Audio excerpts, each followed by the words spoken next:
Kamusta sa lahat at maligayang pagdating sa Tang's Animex Recap.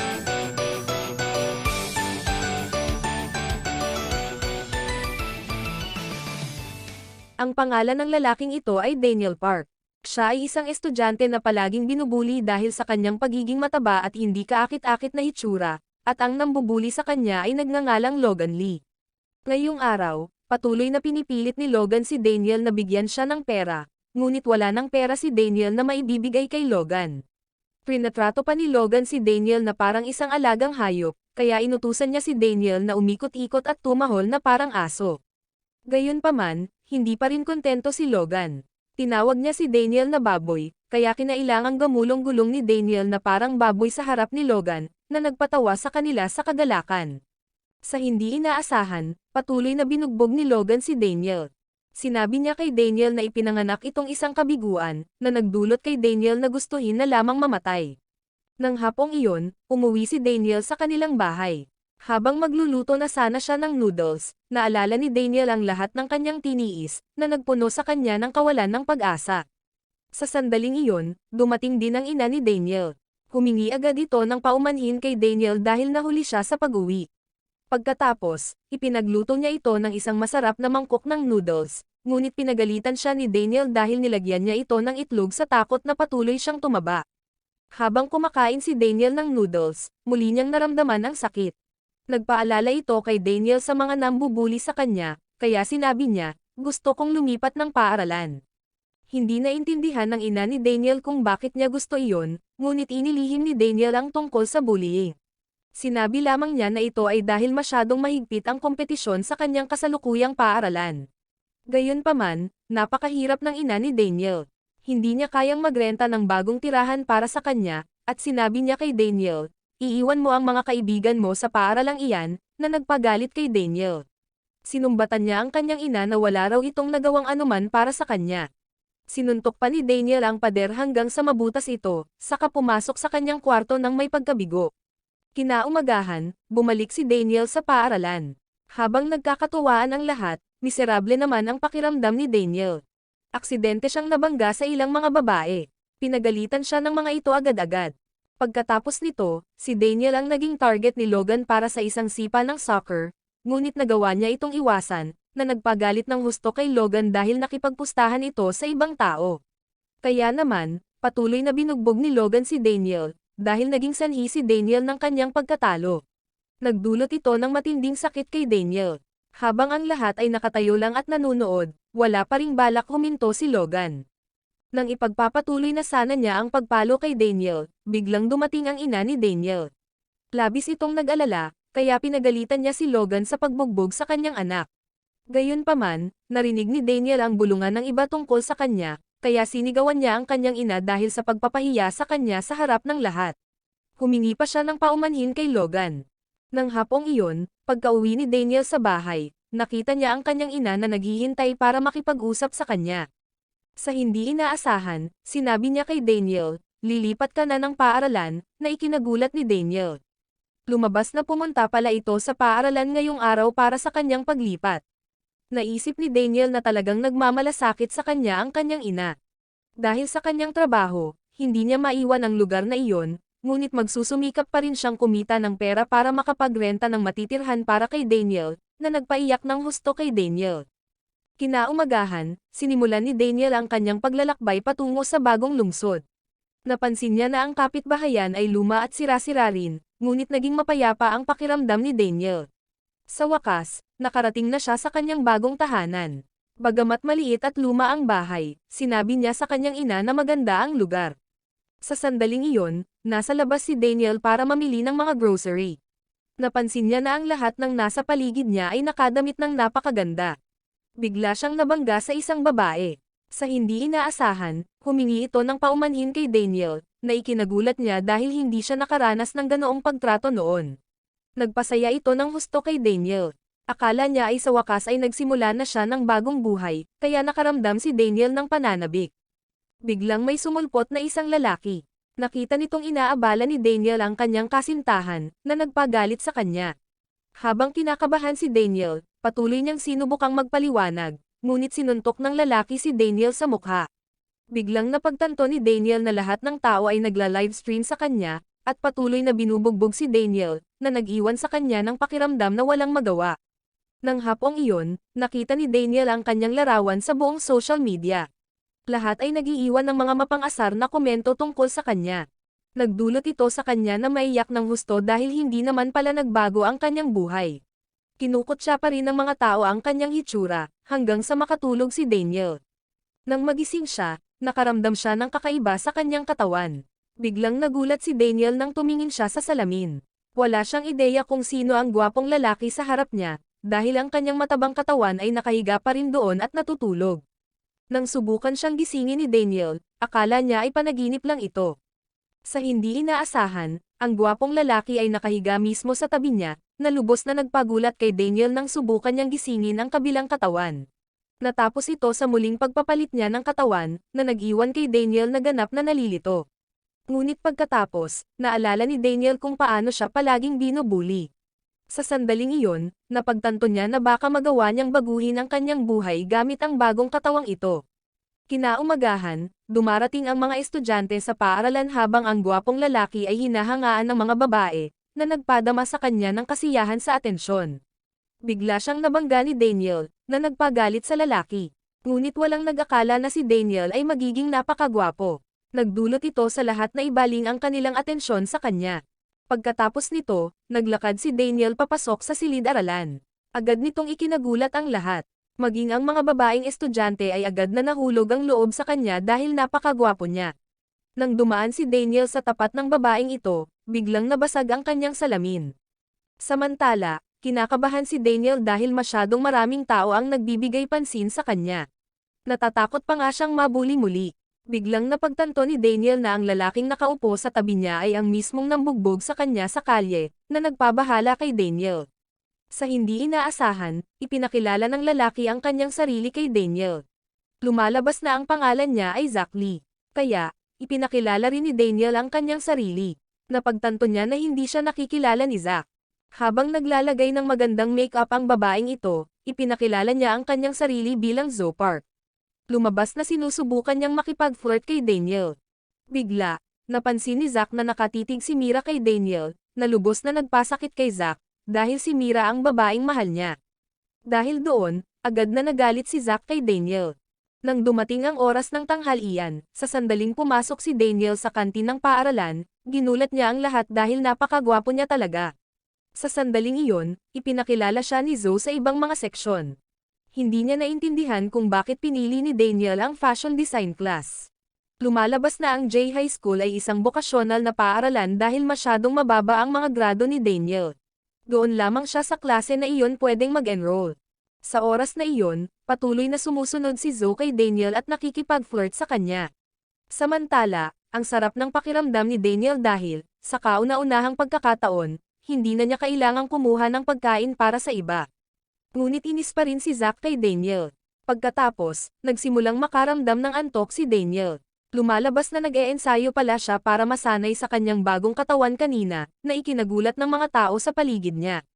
Samantala, natuklasan ni Daniel na ang katawang ito ay napakabilis at maliksi, na nagpanabik ng husto sa kanya. Kaya naman, patuloy siyang nag-ensayo sa pagtakbo hanggang hapon. Biglang nakatulog si Daniel, na naging sanhi ng paggising ng kanyang matabang katawan. Kaya, sinubukan ng husto ni Daniel na makatulog muli, ngunit hindi siya makatulog dahil ang kanyang matabang katawan ay labis nang nakatulog. Sa kabutihang palad, ginising ni Zoe ang kanyang perpektong katawan. Napagtanto ni Daniel na tapos na ang oras ng klase, kaya nagpasalamat siya kay Zoe, na nagpasaya ng husto sa babae. Nang gabing iyon, ang matabang katawan ni Daniel ay nagtatrabaho sa isang convenience store. Lumalabas na ginamit pala ni Daniel ang kanyang ikalawang katawan para mag-apply ng trabaho kanina. Agad na humanga ang may-ari ng convenience store sa kanyang magandang hitsura. Nagpanabik ito sa may-ari. Akala niya ay maaakit ni Daniel ang maraming babaeng customer sa tindahan at marami siyang kikitain na pera. Kaya, pumayag agad siyang tanggapin si Daniel, na ikinagulat ni Daniel. Gayunpaman, ipinaliwanag ni Daniel na nag-a-apply lang talaga siya sa ngalan ng kanyang kaibigan. Kaya, ang kanyang orihinal na katawan ang ginamit ni Daniel para pumunta at magtrabaho, na nagpadismaya sa may-ari ng tindahan at nagsimula siyang maghanap ng mga dahilan para hindi tanggapin si Daniel. Sa hindi inaasahan, may napakahusay na memorya si Daniel. Sa isang tingin lang, nasa ulo niya ang lahat ng produkto sa tindahan, na nagpamangha sa may-ari. Sa huli, natanggap si Daniel para magtrabaho doon. Bagamat napakababa ng kanyang sweldo, masaya pa rin si Daniel dahil sa wakas ay nakahanap na siya ng trabaho. Sa puntong iyon, gumawa si Daniel ng plano para sa kanyang dalawang katawan. Kapag ang isang katawan ay natutulog, ang isa naman ay magigising. Kung may gigising sa kanya, maaari siyang lumipat ng katawan agad-agad, at ang dalawang katawan ay kailangang kumain at gumamit ng banyo, kaya madodoble ang mga gastusin ni Daniel sa pamumuhay. Biglang pumasok ang isang grupo ng mga kabataang lalaki sa convenience store. Napagtanto ni Daniel na mga kaklase niya sila. Gustong bumili ng sigarilyo ng isa sa mga lalaki, ngunit hindi ito may benta ni Daniel sa kanya dahil menor de edad pa ito. Sa sandaling iyon, pumasok din si Zack Lee. Nakilala niya ang matabang lalaki bilang ang mismong binugbog niya noon. Kaya, kumuha siya ng maraming paninda sa tindahan at pinilit si Daniel na ibigay ang mga ito sa kanya ng libre. Biglang napansin ni Zack na ang lalaki ay may kaparehong pangalan kay Daniel, na nagpaalala sa kanya na palaging nagbibigay pansin si Daniel kay Mira. Nagpalit iyon ng galit sa kanya. Kaya naman, sinuntok ni Zack si Daniel sa mukha. Pagkatapos nilang bugbugin ito, pinilit pa nila si Daniel na hubarin ang kanyang pantalon para sa isang larawan upang hindi niya ito may sumbong sa pulisya, na nag-iwan kay Daniel na ganap na walang magawa dahil palagi na lang siyang binubuli. Biglang nakatanggap si Daniel ng tawag mula sa kanyang ina.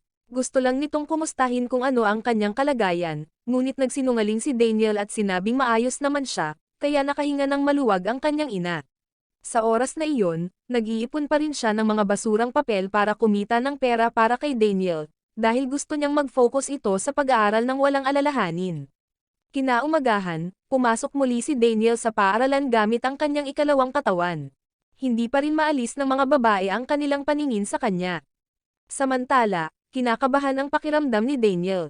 Sa kabutihang palad, binati pa rin siya ng lahat ng normal, ngunit nagkakatuwaan naman ang mga nambubuli dahil kumuha sila ng mga larawan ng matabang si Daniel sa convenience store, na nagpadama kay Daniel ng hindi komportableng pakiramdam. Narinig niya ang mga ito na sinisiraan siya. Tinawag pa nilang baboy ang kanyang ina, na nagpaalala kay Daniel sa kanyang ina, kaya sinabi niya sa kanila na huwag lahitin ang ina ng ibang tao, na ikinagulat ng lahat.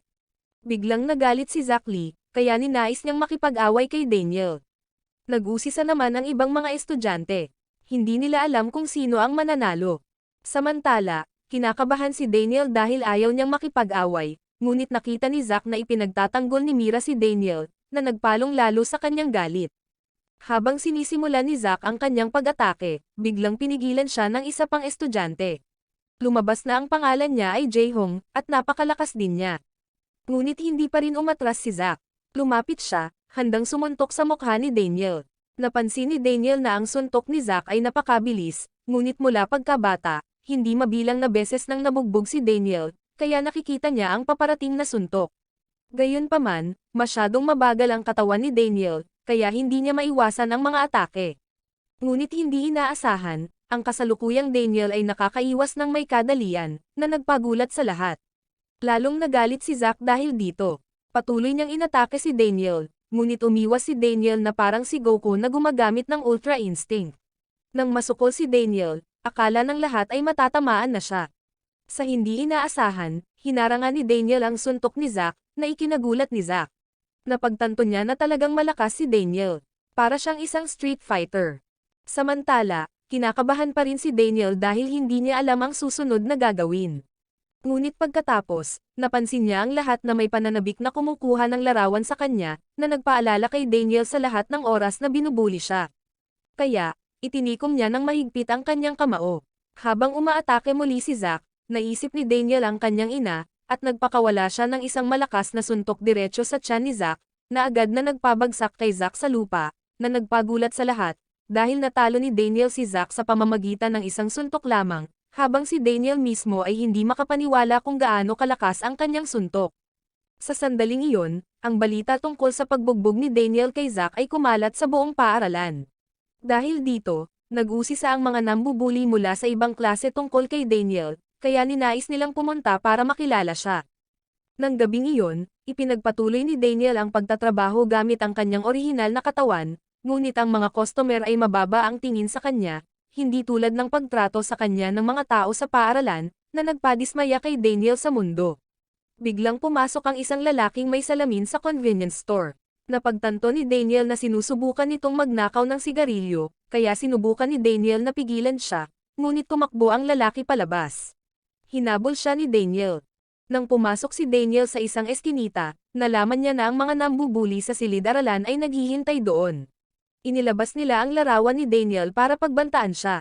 Napagtanto niya na ang pangalan ng nambubuli na lalaki ay Jaiho. Nagbanta silang ipopost ang larawan ni Daniel online, na nagpabahala kay Daniel. Biglang pinilit ng mga nambubuli silang dalawa na mag-away. Masyadong natatakot si Jaiho, kaya inatake niya si Daniel, na nagbigay aliw sa mga nambubuli. Biglang isang napakakultingnan na lalaki ang nagsabi sa kanila na huminto. Ang pangalan niya ay Vasco. Sa hindi inaasahan, inatake niya ang mga nambubuli. Binuhat pa ni Vasco ang isa sa kanila gamit ang isang kamay lamang, na nagpatakot ng husto sa mga nambubuli. Napagtanto ni Daniel na napakalakas ni Vasco. Nang pagbantaan ni Vasco ang mga nambubuli, agad silang nagtakbuhan palayo. Nakita siya ni Daniel at Jaiho bilang kanilang tagapagligtas. Pagkatapos nito, pareho silang nagpasalamat sa kanya. Sa sandaling iyon, napagtanto ni Daniel na si Jaiho ay nasa parehong fashion design class kasama niya. Alam ni Vasco na klase iyon ni Daniel, kaya sinabi ni Vasco kay Jaiho na magpasa ng mensahe kay Daniel, sabihin sa kanya na huwag masyadong mayabang. Kinaumagahan, napansin ni Daniel na absent si Jaiho sa paaralan. Hindi niya naintindihan kung bakit. Ngunit si Zack ay matindi pa ring nakatitig kay Daniel, na nagpakaba sa kanya. Sa oras ng tanghalian, tinanong ni Daniel si Zoe tungkol kay Vasco. Lumabas na si Vasco ay nasa architecture class, at siya ang pinuno ng Burn Knuckles Gang. Biglang dumating ang tatlong nambubuli na nangharas kay Jaiho kagabi para hanapin si Daniel. Lumabas na gusto nilang makipagkaibigan sa kanya. Ngunit nang makita nila ang gang ni Vasco, kinabahan sila, ngunit nahanap ito ni Daniel na nakatutuwa. Aksidente niyang nakuha ang atensyon ni Vasco. Habang lumalapit si Vasco, natakot ang lahat ng nasa paligid nila. Napagtanto ni Daniel na hindi alam ni Vasco na nasa ikalawang katawan siya, kaya akala ni Vasco ay sinusubukan siyang hamunin ni Daniel. Biglang ipinatong ni Vasco ang kanyang kamay sa balikat ni Daniel at itinulak siya pababa sa upuan, na nagpagulat sa lahat. Lumabas na ito ang tanyag na galaw ni Vasco, ang shoulder grab. Akala ng lahat ay matatalo si Daniel dahil walang sino man ang makakatagal sa napakatinding lakas ni Vasco. Ngunit hindi inaasahan, hinawakan ni Daniel ang kanyang braso at nagawa niyang maitulak palayo ang kamay ni Vasco, na nagpagulat sa lahat. Napagtanto ni Vasco na talagang malakas si Daniel, ngunit ipinaliwanag ni Daniel na napagkamalan niya itong ibang tao. Sa kabutihang palad, pinigilan sila ng isa sa mga kaibigan ni Vasco dahil napagtanto nitong hindi lang ordinaryong tao si Daniel, kaya hinila niya si Vasco palayo. Lumalabas na napagtanto ni Jay Spark na kung lalabanan ni Vasco si Daniel, mabubugbog si Vasco. Samantala, nagsimulang sumipsip ang grupo ni Han Park kay Daniel dahil nanindigan ito laban kay Vasco, at gusto nilang makipagkaibigan sa kanya. Kaya naman, inimbitahan nila si Daniel na mag-hangout, na nagpasaya ng husto kay Daniel dahil hindi pa siya nagkaroon ng mga kaibigan noon. Naalala ni Daniel na palagi siyang nag-iisa. Nang gabing iyon, inimbitahan nila si Daniel sa isang bar, na ikinagulat niya dahil hindi niya akalaing makakarating siya sa ganitong uri ng lugar. Sa sandaling iyon, patuloy na nakikipag-flirt si Zoe kay Daniel.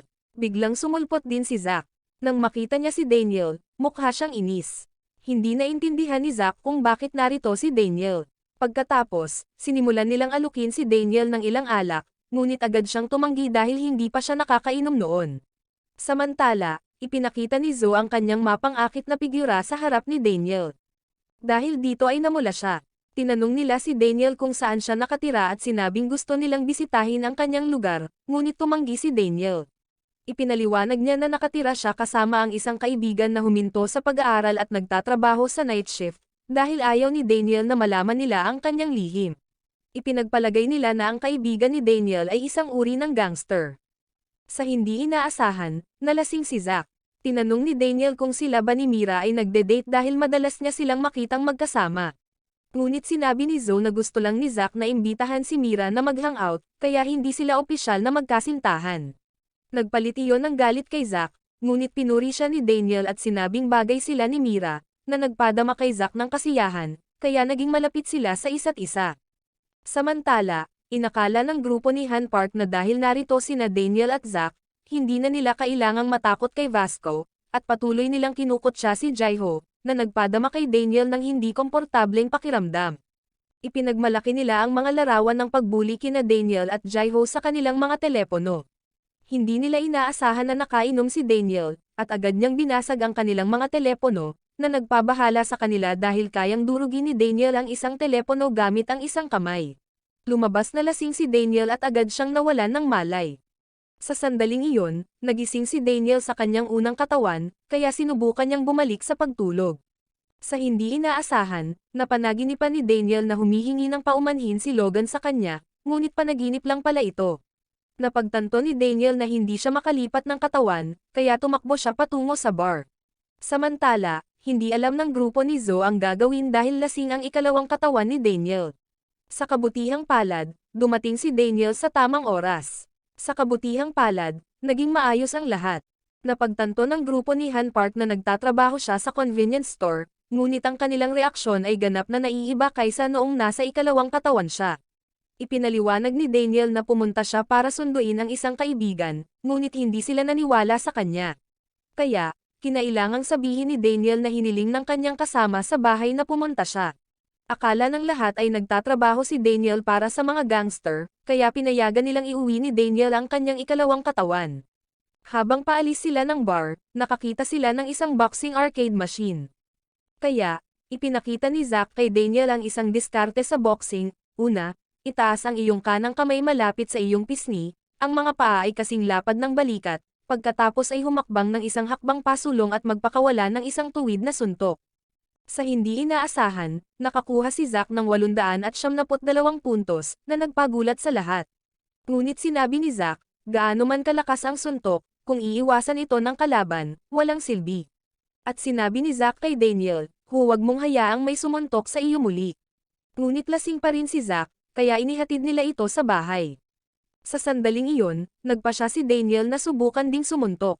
Nang pumosisyon siya at sumuntok, hindi inaasahan, sumala si Daniel sa target, na nagpadama sa kanya ng kahihiyan at tumakbo siya palayo. Nagkataon naman na nakita ito ni Vasco. Napansin niya na ang punching bag ay napunit, na nagpagulat kay Vasco, kaya nagpa siya siyang sumuntok din. Sa hindi inaasahan, binuwag niya ang record ni Zack at nakakuha si Vasco ng 910 puntos.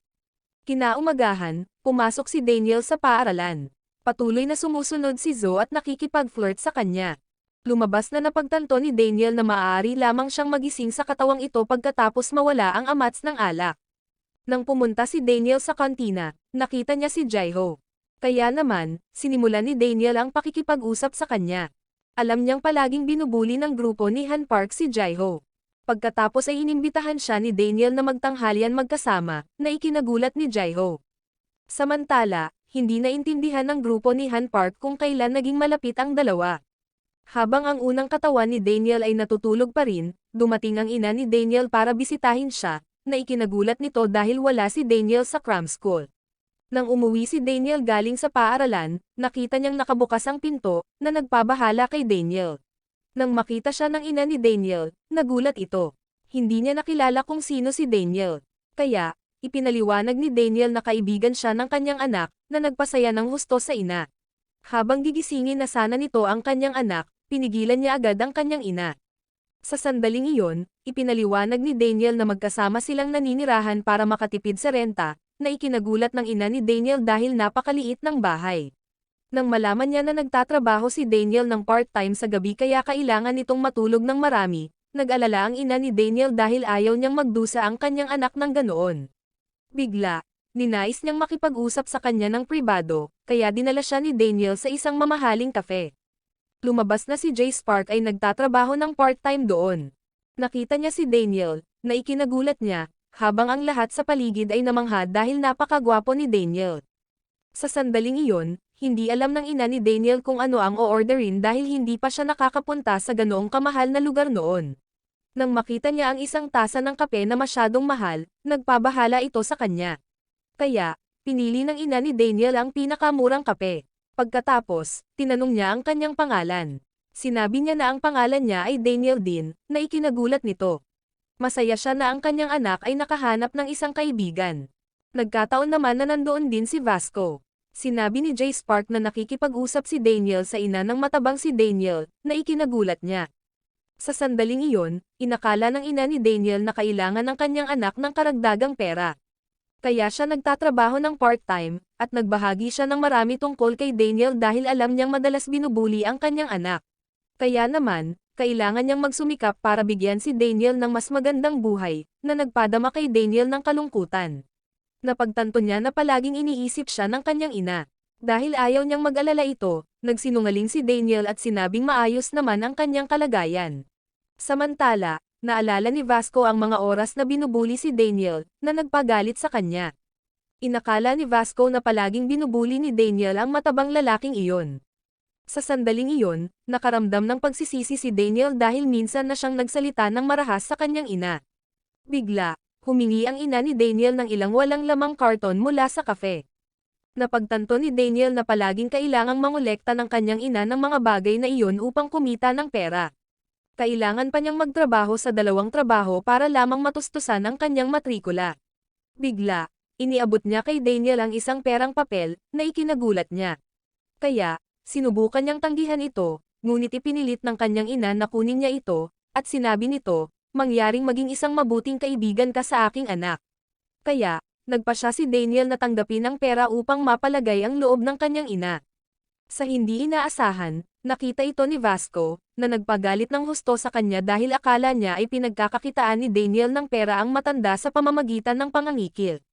Sa sandaling iyon, nagpaalam ang kanyang ina kay Daniel at umalis, at nangako siyang magdadala ng higit pang pagkain para sa kanila sa susunod na pagkakataon. Nang makita ni Daniel ang likod ng kanyang ina habang naglalakad ito palayo, nagdulot ito sa kanya ng matinding kalungkutan. Biglang sumulpot si Vasco. Sinabi niyang nakita niya ang lahat. Pagkatapos, hinila niya si Daniel sa isang tahimik na lugar. Nagpasya si Vasco na bugbugin si Daniel, dahil akala niya ay binubuli ni Daniel ang matabang si Daniel at nagsinungaling sa kanyang ina. Kaya, hindi mapapatawad ni Vasco iyon. Agad niyang inatake si Daniel, ngunit iniwasan ito ni Daniel. Kahit paano umatake si Vasco, naiwasan ito ni Daniel gamit ang Ultra Instinct, na nagpagulat kay Vasco dahil mukhang isang propesyonal na manlalaban si Daniel. Sa hindi inaasahan, nagawang makalmot ni Vasco ang mukha ni Daniel. Sa sandaling iyon, hindi naintindihan ni Daniel kung bakit siya inaatake ni Vasco. Lumabas na akala ni Vasco ay nangangikil si Daniel ng pera mula sa isang matandang babae, kaya gusto niyang bawiin ang pera at ibalik ito kay matabang Daniel, na ikinagulat ni Daniel. Akala ni Daniel ay sinusubukan ni Vasco na pagnakawan ang pera, kaya inakala ni Daniel na walang pagkakaiba si Vasco sa mga nambubuli. Nagpasya siyang lumaban pabalik kay Vasco. Nang umatake si Vasco, tumalon si Daniel at iniwasan ito, sa kanya kinontra ang pag-atake kay Vasco. Sa hindi inaasahan, hinarangan ni Vasco ang tama gamit ang kanyang tuhod, na nagpabahala kay Daniel. Hindi niya alam ang susunod na gagawin. Bigla, naalala ni Daniel ang diskarte sa boxing ni Zack at pumosisyon siya sa isang stance ng boxing. Sa hindi inaasahan, iniwasan ni Vasco ang kanyang suntok. Nang dumating si Jay Spark, nakita niyang natatalo si Vasco ni Daniel, na ikinagulat niya. Lumabas na nang iwasan ni Vasco ang suntok ni Daniel, agad itong kumontra sa pag-atake, ngunit umiwas si Daniel at pinatumba siya sa pamamagitan ng isang siko. Napagtanto ni Vasco na ito ay isang diskarte sa Muay Thai. Sa huli, natalo siya. Nang gabing iyon, ginamit ni Daniel ang kanyang unang katawan para pumasok sa trabaho. Hindi niya naintindihan kung paano niya nagawang talunin si Vasco. Biglang pumunta si Vasco sa convenience store. Humingi siya ng paumanhin kay Daniel dahil hindi niya nabawi ang pera para sa kanya, na ikinagulat ni Daniel. At binigyan ni Vasco si Daniel ng isang paalala, hindi raw ito mahina dahil napunit nito ang punching bag kanina. Sa sandaling iyon, naalala ni Daniel ang mga oras na binubuli siya, kaya nagpasya siyang mag-push up. Biglang pumasok ang isang magandang babae, na nagpahiya kay Daniel, ngunit napakapalakaibigan nito at ninais niyang magtagumpay si Daniel sa kanyang pag-eensayo, na ikinagulat ni Daniel, kaya nagpasya siyang magpatuloy sa pag-eensayo. Kinaumagahan, ang lahat ay nagbibigay pansin kay Namso dahil ang sapatos na isinusuot niya ay bihira at mahal. Kaya, Inakala nila na ang pamilya ni Namso ay mayaman, na nagpadama sa kanya ng kumpiyansa. Ngunit nang makita ni Namso si Zack, kinabahan siya dahil ang kanyang sapatos ay katulad ng kay Zack. Kaya, sinimulan nilang asarin si Namso. Sinabi ni Zack na hindi niya gusto na pareho sila ng sapatos ni Namso, na nagpatakot sa kanya. Akala niya ay mabubuli siya, ngunit hinayaan lang ito ni Zack, na ikinagulat ng lahat dahil nagbago na si Zack kamakailan.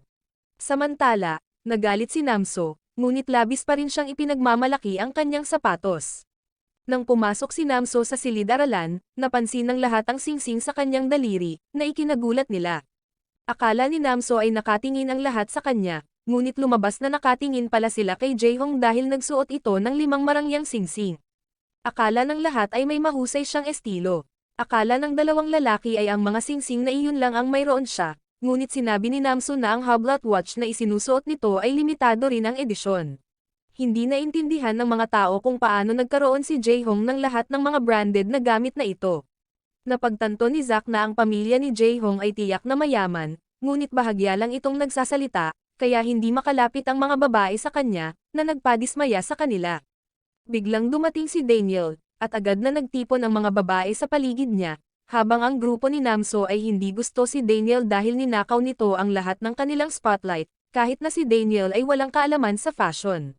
Ang kanyang sapatos at backpack ay mura at luma na, kaya ipinagpalagay ni Namso na napakahirap ni Daniel. Samantala, nagbibigay pansin si Jae-hong kay Daniel. Sa sandaling iyon, narinig ng Burn Knuckles gang na natalo si Vasco, na nagpagulat sa kanila dahil hindi pa kailanman natatalo si Vasco sa isang laban noon, at hindi rin nila makontak si Vasco. Biglang nakatanggap si Jay Spark ng mensahe mula sa kanya. Sa kabutihang palad, maayos naman si Vasco, na nagpakalma sa lahat, kaya inakala nila na babalik si Vasco para maghiganti kay Daniel. Sa sandaling iyon, nakita ni Daniel ang isang matabang estudyante na binubuli, na nagpaalala sa kanya noong binubuli siya sa parehong paraan. Kaya, nagpa siya si Daniel na makialam. Akala ng nambubuli ay hinahamon siya ni Daniel. Sa kabutihang palad, pinigilan sila ng isang guro, kaya naglakad palayo ang mga nambubuli. Pagkatapos nito, kinumusta ni Daniel ang binubuli na estudyante, ngunit naglakad palayo ang estudyante. Samantala, nakita ni Jae-hong ang ginawa ni Daniel, na nagpausi sa kay Jae-hong tungkol sa kanya. Pagkatapos ng klase, nakatanggap si Daniel ng tawag sa telepono mula sa kanyang ina. Lumabas na ipinaalala nito sa kanya na bukas ay kaarawan niya. Nagkataon naman na narinig din ito ni Jae-hong. Nang gabing iyon, ipinagpatuloy ni Daniel ang pagtatrabaho sa convenience store. Bigla, nakita niya muli ang magandang babae kahapon, na nagpahulog sa loob ni Daniel sa kanya dahil napakaganda niya talaga. At binigyan niya si Daniel ng isang bote ng tubig para palakasin ang loob nito sa kanyang pag-eensayo. Kinaumagahan, hindi naintindihan ni Duque kung bakit siya tinulungan ni Daniel. Inimbitahan pa siya ni Daniel na magtanghalian, na nagdulot sa lahat ng nasa paligid na magsimulang magbulungan dahil akala nila ay hindi karapat-dapat si Duque na magtanghalian kasama si Daniel. Samantala, hindi na binubuli si Jae-ho ng grupo ni Zack. Sa katunayan, nagbago na si Zack. Hindi na niya kinatutuwaan ang mambubuli ng iba, na ikinagulat ni Han Park. Sa sandaling iyon, ipinaliwanag ni Daniel kay Duque, gusto ko lang makipagkaibigan sa iyo, na ikinagulat ni Duque. Sinabi ni Daniel na magkatulad sila, ngunit akala ni Duque ay gwapo si Daniel habang siya naman ay kapwa pangit at mahirap, kaya akala ni Duque ay pinaglalaroan lang siya ni Daniel. Samantala, ang grupo ni Namso ay patuloy na kinukot siya si Daniel dahil nakikita nila ito bilang isang mahirap na talunan. Ngunit nakita ni Jae-hong ang lahat. Sa sandaling iyon, nagpaplano ang Burn Knuckles gang na ipaghiganti si Vasco. Habang naglalakad si Daniel pauwi galing sa paaralan, bigla niyang nakasalubong si Jae-hong. Iniabot ni Jae kay Daniel ang isang bag. Lumabas na ito ay isang regalo sa kaarawan para kay Daniel, kaya nagpa siya siyang tingnan ito. Sa loob ay maraming damit, na ikinagulat ni Daniel. Kaya, nagpasalamat si Daniel kay Jae-hong. Nangako siyang aalagaan itong mabuti dahil hindi pa siya nakakatanggap ng mga regalo mula sa sinuman maliban sa kanyang ina. Biglang naglakad palayo si Jae-hong. Nag-iwan pa siya ng marami pang ibang gift bag para kay Daniel, at inasikaso rin ni Jae-hong ang mga nambubuli para kay Daniel. Nang gabing iyon, tinawagan ni Daniel ang kanyang ina. Sinabi niya rito na nakatanggap siya ng maraming regalo ngayong araw. Ang ilan sa mga ito ay mula sa mga sikat na brand ng damit, ngunit hindi man lang na-realize ni Daniel iyon dahil ang makatanggap pa lamang ng mga regalo ay isa ng kagalakan para sa kanya. Kinaumagahan, mababa pa rin ang tingin ng grupo ni Namso kay Daniel. Nagplano silang ibunyag ang kanyang murang kasuotan. Ngunit nang dumating si Daniel sa klase, ginulat niya si Namso dahil ang damit na isinuot ni Daniel ngayong araw ay napaka-estilo. Napagtanto nila na ang lahat ng iyon ay mula sa mga sikat na brand ng fashion.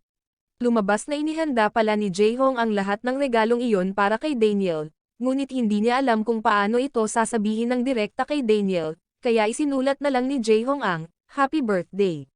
Sa sandaling iyon, ang mga estudyante sa music class ay dumadalo sa isang audition. Nagsusulat si Duke ng mga liriko para sa kanyang kanta dahil siya ay isang rapper, at napakakumpiyansa niya sa kanyang rap. Pagkatapos, nagsimula ang audition. Labis na nasiyahan ang direktor kay Vinjin dahil mayroon itong napakakaakit-akit na hitsura. Ngunit nang makita niya si Duke, na nagpagulat sa direktor, kaya agad niyang inalis ang pagganap ni Duke. Kahit na sinubukan ni Duke na humingi ng pagkakataon, pinili pa rin ng direktor si Vinjin, na nag-iwan kay Duke na bigo. Sa sandaling iyon, inakala ni Duke na walang gustong makinig sa kanyang boses dahil ipinanganak siyang isang kabiguan. Biglang-biglang huminto ang boss, na naging sanhi ng pagkahulog ng isang babae. Kaya naman, inabot ni Duke ang kamay para saluhin siya, ngunit mabilis itong lumayo. Maging ang mga tao sa paligid nila ay nagbubulungan tungkol sa hitsura ni Duke. Gayunpaman, gusto pa rin niya ng pagkakataon na magbago. Sa sandaling iyon, patuloy na pinipino ni Duke ang kanyang mga liriko ng rap dahil gusto niyang tulungan ang kanyang lola na kumita ng pera. Kinaumagahan, nasa sabik ang mga estudyante na pumasok sa paaralan dahil malapit na ang music competition ng paaralan.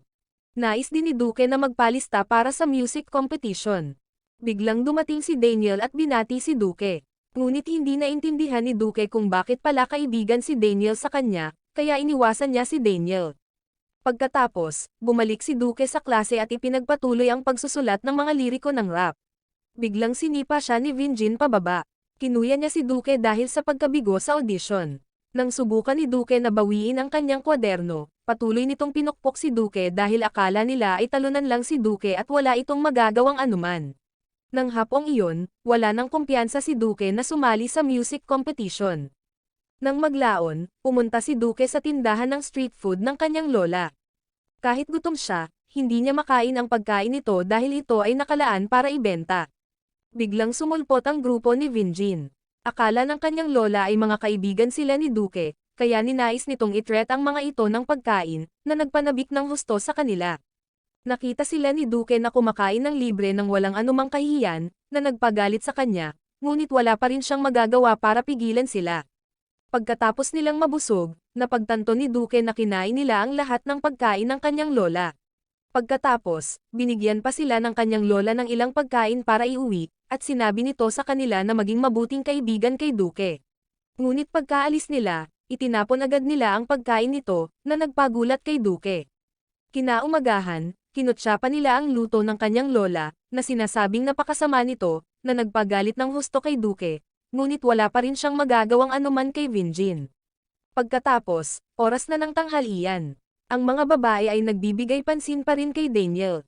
Bigla, napansin niyang binubuli si Duke dahil nalaman nilang gustong sumali ni Duke sa music competition. Pagkatapos, nakita ni Jin si Duke bilang isang taong walang talento. Samantala, naalala ni Daniel ang mga oras na binubuli siya at kung paano siya kailangang lumipat sa paaralang ito. Napagtanto ni Daniel na si Duke ay katulad din niya. Sa sandaling iyon, pinilit ni Vinjin si Duke na kumuha ng pagkain at inumin para sa kanila. Nagpagalit iyon kay Daniel. Biglang naglakad siya patungo kay Vinjin. Sa hindi inaasahan, sumama rin sa kanya sina Jae-hong at Zack. Ikinagulat ito ni Daniel at ng lahat ng nasa paligid. Pagkatapos ay sinabi ni Daniel na gusto niyang magtanghalian kasama si Duke. Akala ng grupo ni Vinjin ay sinusubukan ni Daniel na maghanap ng away. Biglang sumulpot din si Vasco. Kinabahan si Daniel. Akala niya ay gustong maghiganti sa kanya ni Vasco para sa nangyari noon. Ngunit hindi inaasahan, ipinagtanggol din ni Vasco si Duke. Hinamon niya si Vinjin sa isang laban, na nagpagalit ng husto kay Vinjin. Ngunit ang tanging nagawa niya ay sipahin ang isang tray ng pagkain sa buong kwarto dahil alam niyang hindi siya mananalo laban sa kanila. Kaya, Nagpa siya ang kanyang grupo na umalis. Samantala, hindi naintindihan ni Vasco kung bakit tinutulungan ni Daniel si Duque. Akala niya ay gusto lang ni Daniel na gawing bataan si Duque. Kaya naman, hinamon ni Vasco si Daniel sa isang laban. Sa kabutihang palad, pinigilan ni na Jay Spark at Zack si Vasco sa tamang oras. Samantala, labis na nasiyahan si Mira sa mga ginawa ni Zack, ngunit patuloy na iniwasan ni Duque si Daniel, na nag-iwan kay Daniel na nalilito. Biglang nakita ni Daniel ang application form ni Duque para sa music competition. Nang gabing iyon, napagtanto ni Daniel ang isang bagay, ang dahilan kung bakit hindi na siya binubuli ay dahil ginagamit niya ang kanyang bagong katawan, ngunit mahina at walang magawa pa rin siya sa kanyang matabang katawan. Kinaumagahan, dumating si Daniel para ibalik ang application form ni Duque. Sa hindi inaasahan, nagalit sa kanya si Duque dahil akala ni Duque ay nagpapanggap lang si Daniel na mabuting tao. Sinabi ni Duque na gaano man siya mabuli ng malubha, hinding-hindi siya susuko sa pagsusulat ng rap music, dahil ang idolo ni Duque ay si Eminem, isang maalamat na rapper na nagmula rin sa kahirapan at binubuli. Ngunit naging isang mahusay na rapper si Eminem, at gustong maging katulad niya ni Duque. Kasabay nito, kampante si Vinjin na mananalo siya sa music contest at mapipili siya ng direktor ng ahensya. Samantala, nanatiling nakatutok si Duque sa pagsusulat ng mga liriko ng rap. Nagpagalit iyon ng husto kay Vinjin. Nang hapong iyon, binubuli niya muli si Duque. Pinunit pa niya ang kwaderno ni Duque, na nag-iwan kay Duque na ganap na walang kapangyarihan. Pagkatapos nito, sa wakas ay umalis na ang mga nambubuli. Sa sandaling iyon, kailangang maiwan ni Daniel para maglinis ng silid-aralan. Bigla, napansin niya ang inanunsyo tungkol sa paparating na music competition. Nasabik si Zoe dahil akala niya ay lalahok si Daniel, ngunit tumanggi si Daniel at naglakad palayo. Habang naglilinis ng silid-aralan, inakala ni Daniel na hindi siya kailanman makakatayo sa entablado, dahil hanggang ngayon, kumakanta lamang siya ng mag-isa sa bahay. Ang kanyang ina lamang ang nakarinig ng kanyang boses. Ang kaisipang iyon ay nagpadama kay Daniel ng pagkakasala sa kanyang ina. Samantala, nalulunod sa kawalan ng pag-asa si Duque dahil pinagpunit-punit ang kanyang mga liriko ng rap. Sa sandaling iyon, napagtanto ni Daniel na si Duque ay katulad niya, ngunit ganoon pa man, hindi sumuko si Duque sa kanyang pangarap. Kaya naman, sinubukan ni Daniel na kumanta ng malakas. Sa pagkakataon, narinig ni Duque ang boses ni Daniel, at lubos itong nagpagulat sa kanya dahil ang boses ni Daniel sa pagkanta ay kahanga-hanga. Agad na tumakbo si Duque para hanapin siya, na nagpahiya kay Daniel. Sa hindi inaasahan, gumawa si Duque ng isang matapang na mungkahi, "Sasama ka ba sa akin sa entablado?" Natigilan si Daniel. Kinabukasan, dinala ni Duque si Daniel sa kanyang bahay, na nagpakaba ng kaunti kay Daniel. Ito ang kauna-unahang pagkakatulad na nakapunta si Daniel sa bahay ng isang kaibigan, at ang bahay ni Duque ay talagang magulo. Akala ni Duque ay madidismaya ng husto si Daniel. Gayunpaman, napansin lamang ni Daniel ang ilaw na nakabukas pa rin, kaya ipinaalala niya kay Duque na magtipid sa kuryente. Pagkatapos, tinulungan pa niya si Duque na magayos, na nagpadama kay Duque ng higit na kaginhawaan. Nagtanong si Daniel, "Maganda ba akong kumanta?" Pinuri agad ni Duque ang kanyang boses, na sinasabing, kahanga-hanga ito. Nagpasaya iyon ng husto kay Daniel. Akala ni Duque na kung kakanta si Daniel at magre-rap naman siya, bubuo sila ng isang mahusay na koponan. Sa sandaling iyon, napagtanto ni Daniel na kayang gumawa ng musika ni Duque, na talagang nagpagulat sa kanya dahil si Duque ay talagang napakatalino. Hinangaan ni Daniel ang pagsisikap at determinasyon ni Duque. Matapos nilang mag-ensayo, kailangang umalis ni Daniel dahil kailangan niyang pumunta sa kanyang part-time na trabaho. Kaya, walang masyadong oras si Daniel para mag-e-ensayo. Napansin ni Duque na gutom si Daniel, kaya nagtungo sila sa tindahan ng pagkain ng kanyang lola, na nagpasaya ng husto sa lola ni Duque dahil, kamakailan, marami ng bagong kaibigan si Duque. Nang mag-alok itong gumawa ng ilang pagkain para kay Daniel, naalala ni Duque kung paano kinain ng grupo ni Vinjin ang lahat ng pagkain ng kanyang lola. Sa hindi inaasahan, tumangging kumain si Daniel, na ikinagulat ni Duque. Pagkatapos nito, umalis si Daniel. Kinaumagahan, tinulungan ng CEO ng isang management company si Vinjin sa isang bagong kanta. Nagpanabik ito sa lahat dahil naniwala sila na ang kantang ito ang mananalo sa music contest, at kung mananalo si Vinjin, makakapagdebo siya sa ilalim ng kumpanya ng CEO. Nagpanabik iyon kay Vinjin. Ipinangako pa sa kanila ng CEO ang katanyagan, pera, at mga babae. Samantala, binabasa ni Daniel ang mga liriko ni Duque. Inakala niya nakahanga-hanga ang mga ito, na nagpasaya ng husto kay Duque, kaya nagpatuloy sila sa pag-eensayo ng magkasama. Sa puntong ito, napagtanto ni Duque na si Daniel ay may magandang boses sa pagkanta, ngunit ang kanyang mga teknik sa boses ay hindi pa matatag, at mayroon na lamang silang 2 linggo para maghanda. Naintindihan ni Daniel na kailangan niyang mag-ensayo pa, ngunit kung magpapakapagod siya, baka hindi kayanin ang kanyang vocal cords. Kaya naman, nagpa siya si Daniel na mag-ensayo ng matalino at balansehin ang kanyang mga pagsisikap. Nang hapon, nagsimulang sumakit ang lalamunan ni Daniel dahil masyado siyang kumanta ng araw na iyon. Kaya, sinabi sa kanya ni Duque na huwag masyadong pilitin ang kanyang sarili. Nang gabing iyon, nag-alala si Daniel dahil masakit pa rin ang kanyang lalamunan, kaya hindi na maipagpatuloy ni Daniel ang pag-eensayo pa. Pagkatapos nito, lumipat siya sa paggamit ng kanyang unang katawan para pumasok sa trabaho. Bigla, napagtanto niya ang isang bagay, ang lalamunan ng katawang ito ay ganap na maayos, na nangangahulugang maaari siyang magpatuloy sa pag-eensayo gamit ang katawang ito. Pagkatapos, mula sa kung saan, may sumulpot na isang babae na nagpagulat kay Daniel. Sinabi nito sa kanya na ang kanyang pagkanta ay talagang maganda, kaya binigyan niya ito ng mga throat lozenge para makatulong sa pagpapakalma ng kanyang boses.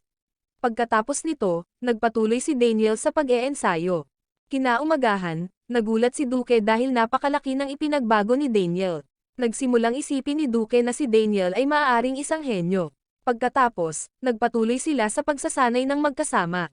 Nang hapong iyon, habang nagpapaalam si Daniel, nakasalubong ni Duque at Jaiho si Vinjin. Alam na ni Vinjin na gustong sumali ni Duque sa music contest, kaya sinuntok niya ito agad. Naniwala si Vinjin na sinusubukan ni Duque na samantalahin ang magandang hitsura ni Daniel. Bigla, inutusan niya si Jaiho na patamaan si Duque. Nagpakaba iyon kay Jaiho. Habang magpapakawala na sana ng suntok si Jaiho, sa kabutihang palad, may kailangang gawin si Vinjin at umalis ito, kaya kapwa sila nakatakas.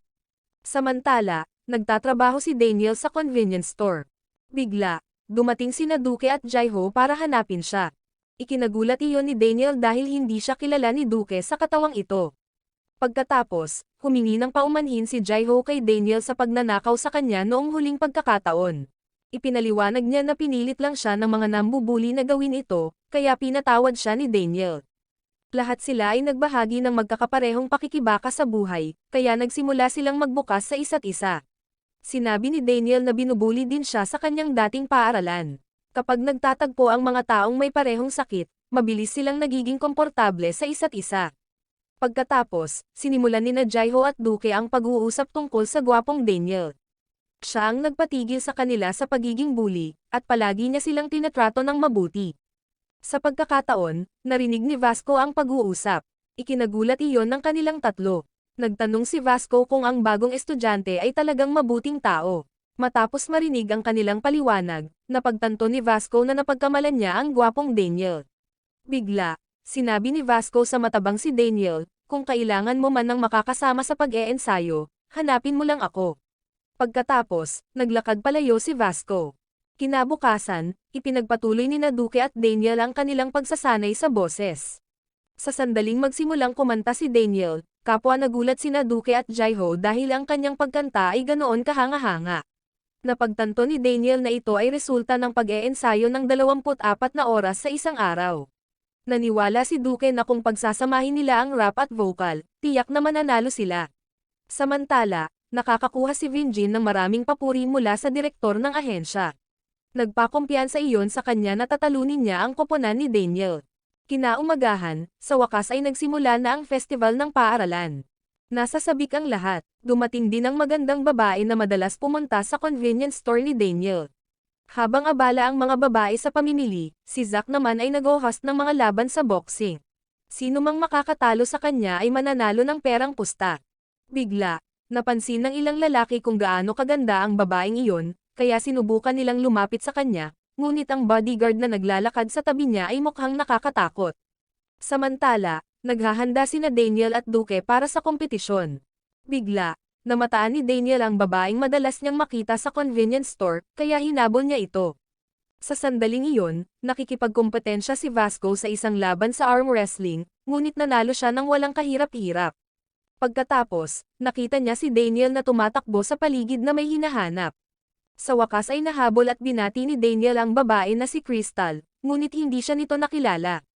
Biglang naalala ni Daniel na hindi pa niya ito nakikita sa katawang ito. Pagkatapos, mula sa kung saan, nagalit si Crystal. Akala niya ay sinusubukan siyang pormahan ni Daniel. Sinabi niya rito na huwag masyadong mayabang dahil lang sa maganda ang hitsura nito. Ikinagulat iyon ni Daniel dahil ang kanyang personalidad ay ganap na naiiba. Napagtanto ni Crystal na ang paaralang ito ay naghuhusga lamang batay sa mga hitsura. Nagpadama iyon sa kanya ng pagkabagot, kaya nagpa siya si Crystal na umalis. Nang subukan ni Daniel na magpaliwanag sa kanya, agad siyang hinarangan ng bodyguard ni Crystal. Ngunit napakalakas ni Daniel, nakawala siya sa pagkakahawak ni Gunpark, na ikinagulat ni Crystal. Gayunpaman, patuloy na inatake ni Gunpark si Daniel. Nang subukan ni Daniel na harangan ang sipa ni Gunpark, hindi inaasahan, natamaan siya, na naging sanhi ng pagbagsak ni Daniel. Napagtanto ni Gunpark na malakas at maliksi si Daniel, ngunit hindi pa ito nasasanay.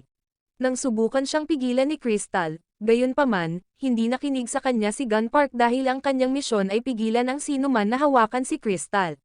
Nang tatapusin na sana ni Gunpark si Daniel, biglang dumating si Vasco. Idineklara niya na kaibigan siya ni Daniel, na ikinagulat ni Daniel, habang si Gunpark naman ay natuwa. Nagpakawala ito ng suntok sa mukha ni Vasco, ngunit nanatiling nakatayo si Vasco. Sinabi niya rito na alisin ang kanyang salamin, na lalong nagpatuwa kay Gunpark dahil nakayanan nito ang kanyang suntok. Nang maglalaban na sana sila ng seryoso, biglang tumayo si Daniel, na nagpagulat kay Gunpark dahil napakakaunting tao ang nakakatagal sa kanyang sipa. Nang aasikasuhin na sana niya silang dalawa, sa kabutihang palad, pinigilan ni Crystal si Gunpark. Sinabi niya na isusumbong niya ito sa kanyang ama na nakipag-away ito, kaya kumalma si Gunpark at hinayaan silang umalis. Pagkatapos umalis ni na Crystal at Gunpark, biglang bumagsak si Vasco. Hindi niya alam kung sino si Gunpark dahil hindi siya katapat nito, na nagpadama sa kanya ng pagkabigo. Sa sandaling iyon, ibinili ni Vasco si Daniel ng isang karton ng gatas dahil gusto niyang humingi ng paumanhin sa pagkakait kay Daniel, na nagpasaya ng husto kay Daniel. Biglang naalala ni Daniel na kailangan niyang maghanda para sa pagganap. Sa sandaling iyon, nagsimula na ang pagganap ng musika, na nagpanabik sa lahat. Samantala, naghanda si Jae-hong ng mga kasuotan para kina Daniel at kay Duque. Bigla silang nakasagupa si Vinjin. Kampante ito na mananalo siya. Nang humakbang si Vinjin sa entablado, nagpanabik ito sa lahat dahil ang kanyang pagganap ay talagang maganda, na nagpakaba kay Daniel. Kaya, sinabi ni Duque kay Daniel, isipin mo ang isang taong malapit sa iyo at kumanta ka na parang para sa taong iyon lang, na ikinagulat ni Daniel. Matapos ang pagganap ni Vinjin, binati siya ni Duque, na nagpagalit kay Vinjin, kaya sinuntok nito si Duque. Nang susuntukin na sana siya ni Daniel sa mukha, sa kabutihang palad, pinigilan siya ni Duque dahil kailangan nilang talunin ito gamit ang kanilang kanta. Sa wakas, humakbang sina Daniel at Duque sa entablado, na nagpanabik sa lahat. Nasiyahan din ang manager sa hitsura ni Daniel. Gayunpaman, kinukot siya ng lahat ang hitsura ni Duque dahil akala nila ay hindi ito bagay kay Daniel. Nang magsisimula na sana sila sa kanta, biglang kinabahan si Daniel dahil nakita niyang napakaraming tao ang nakatingin sa kanya. Sumala pa siya sa unang kumpas ng kanta, na nagpatawa ng husto kay Vinjin at nagpadama sa lahat ng pagkabigo. Napagtanto ni Duque na nawawala ang kapanatagan ni Daniel, kaya sinimulan niya ang pag-rap muna, na ikinagulat ng lahat dahil ang rap ni Duque ay talagang maganda. Sa sandaling iyon, naalala ni Daniel ang mga salita ni Duque, kaya naisip niya na kumakanta siya sa kanyang ina, at nagsimulang kumanta si Daniel, na ikinagulat ng lahat dahil ang boses ni Daniel ay kahanga-hanga at nagpaalala ito sa kanila sa mga oras na binubuli sila. Kaya, pareho silang kumanta ng buong puso, na nagdulot sa lahat na tahimik na makinig sa kanilang kanta. Nang matapos ang pagganap, naghiyawan ang lahat dahil ang pagganap ni na Daniel at Duque ay kamangha-mangha, na nagpasaya ng husto sa kanilang dalawa. Sa huli, nanalo sina Daniel at Duque, habang inakala naman ni Vinjin na nanalo lang si Daniel dahil gwapo ito. Sinabi ng manager na nanalo siya dahil sa kanyang talento, at nagpasya siyang huwag nang idebo si Vinjin. Pagkatapos nito, pumunta siya para batiin sina Daniel at Duque. Humingi siya ng paumanhin kay Duque para sa audition, ngunit ang tunay na nakakuha ng kanyang atensyon ay si Daniel, na nagpaiwan kay Duque na bigo. Hinusgahan pa niya na hindi makakarating ng malayo si Duque dahil ang publiko ay palaging pumapabor sa hitsura. Bagamat nag-alok ang manager na pumirma ng kontrata kay Daniel, tumanggi ito. Samantala, nadismaya si Duque. Pakiramdam niya ay pinagtatawanan siya ng buong mundo, ngunit hindi pa rin siya susuko. Sa sandaling iyon, naging viral ang video ni Daniel sa social media, kaya maraming tao ang nagsimulang magbigay pansin sa kanya. Sinusundan din ni Crystal si Daniel. Lumabas na mayroon din pala siyang isa pang katawan.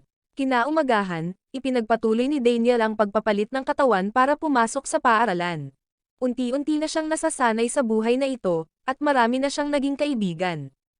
Maraming salamat sa panonood, sana nag-enjoy ka sa anime na ito. Mag-subscribe at pindutin ang notification bell upang updated ka lagi sa mga bagong video na may upload namin, at para makatutok sa higit pang Tagalog anime recap, magkita tayo sa susunod.